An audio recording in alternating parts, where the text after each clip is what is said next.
Le 26 juillet 2025, le Conseil électoral de l'ECAM a rejeté ma candidature à l'élection présidentielle régulièrement présentée par le MANIDEM.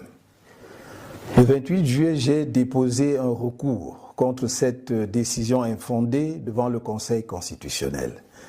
Le 4 août, nous avons présenté à cette haute instance tous les arguments de fait et de droit qui plaidaient en faveur de la validation de ma candidature, ainsi que les éléments de preuve qui établissaient l'imposture de la seconde candidature attribuée au MANIDEM.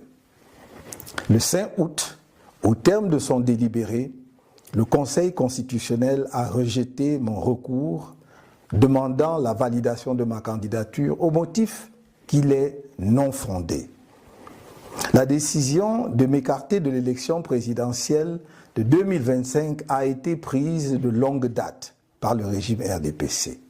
Ce régime n'a jamais supporté que nous ayons évité le gros piège politique des élections législatives et municipales de 2020 en choisissant le boycott. Le régime voulait détruire le MRC à travers ces élections et ne nous a jamais pardonné d'y avoir échappé. Dès lors, la campagne de diabolisation du MRC et de son président national était lancée et la décision d'empêcher ce dernier, par tous les moyens, de prendre part à l'élection présidentielle de 2025 était prise.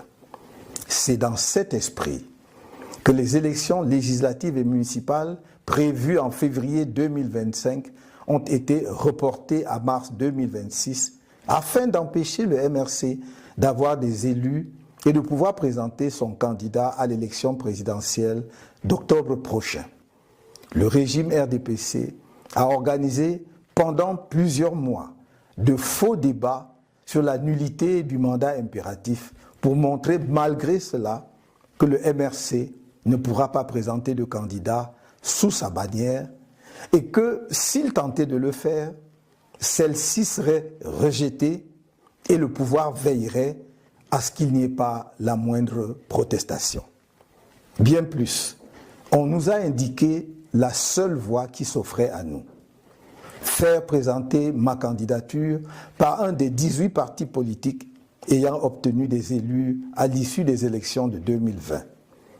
Je dois redire que rien n'interdisait au MRC de présenter un candidat à cette élection présidentielle. Mais il fallait éviter de donner au régime un prétexte pour rejeter une candidature présentée par le MRC, car le rejet